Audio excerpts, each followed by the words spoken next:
Hi guys, it's Erik-Weisz with a new lockpicking video. And the lock I have today is another one of these Mul-T-Lock Interactives. I have some of those with various configurations, with standard drivers and serrated drivers and spooled drivers. Unfortunately all with no keys, but who needs a key anyway? This one is the one with spool drivers, and to be honest I found this much more difficult than the one with the serrated drivers that I picked in an earlier video. Maybe that's because not only the outer pins are spooled, but also the inner ones, and there's matching countermilling in the key pins. So, but now without further ado, let's put it in a vise and see if we can get it picked. Alright, the Mul-T-Lock Interactive is now in the vise. For tensioning I use the BMS Z-bar tensioner from Multipick, and I apply clockwise tension. And for picking I use the G-Pro 04, also from Multipick. And I know that the second pin is the one with the interactive element and the only one with a standard driver. So I try to set that first and also get some more core rotation out of it. Now number 1 is binding.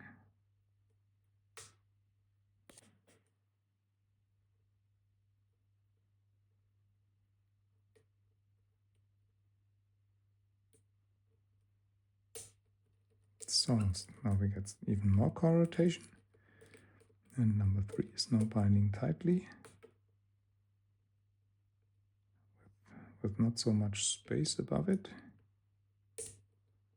But this looked good. Number 4 is binding. They are all giving counter rotation now, because the drivers are spooled. That was the 4th one.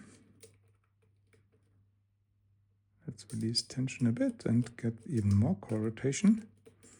And now it's number 5 that's binding.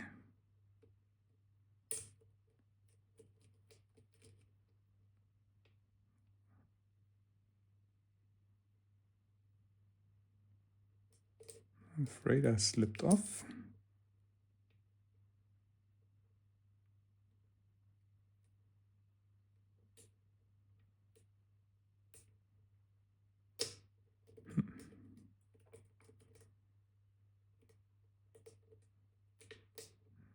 I guess now I lost almost everything.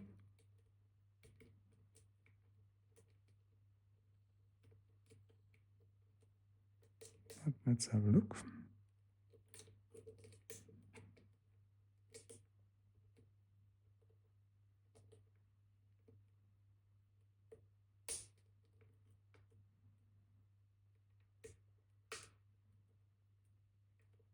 Let's see if we can rescue something.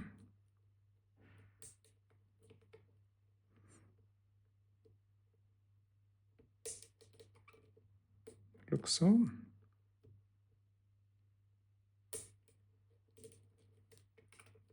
But still the 5th one is not set.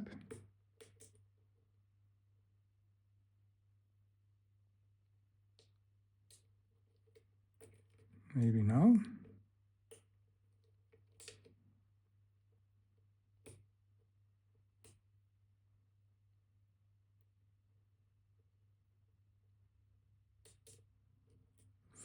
Now we have a very deep false set.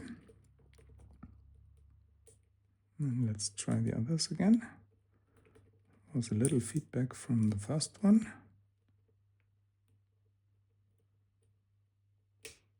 And good feedback from the 4th. And the 5th. And there we go. Nice. From all the Mul-T-Lock Interactive that I have, this is probably the toughest one. The others with the serrated and standard drivers are much easier to pick than this one. So let's take a pinning tray and have a look what's inside. And fortunately I was able to grab this thing, so I can lock it up again and simply remove the pins from below. That's the first one, and These are the spool drivers. And this was the inner pin from the first. Oops, that's the outer. I try to arrange them a bit so that you can see them all.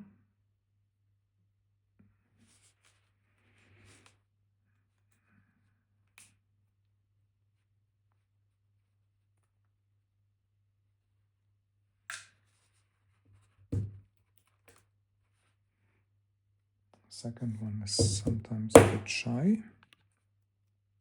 Doesn't want to come out.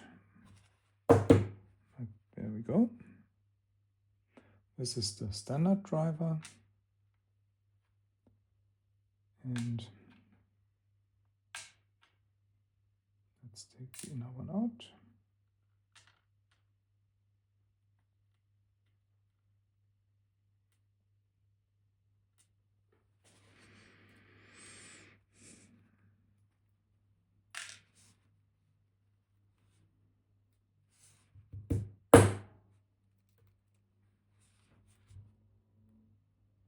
Third one is a spool driver again. Oh, and that's quite an interesting one. I guess that's an anti-bump feature. At least it's not a master wafer, because this is made of two parts that are into one another. And the inner pin has a total length that matches the outer one in the combination. So no additional shear line.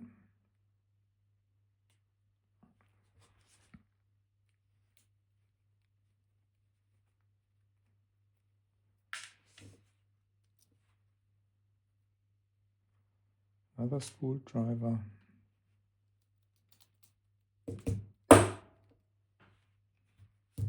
And we have some torpedo key pins. Especially the first one is very prone to oversets.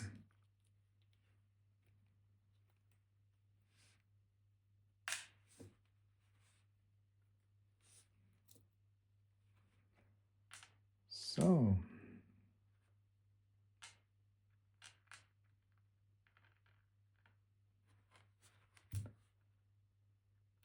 this should be all.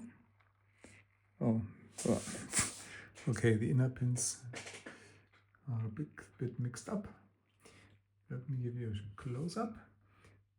As you can see, we have standard driver in chamber 2, spools in 1, 3, 4 and 5, and we have torpedo key pins in 1 and 4, I guess.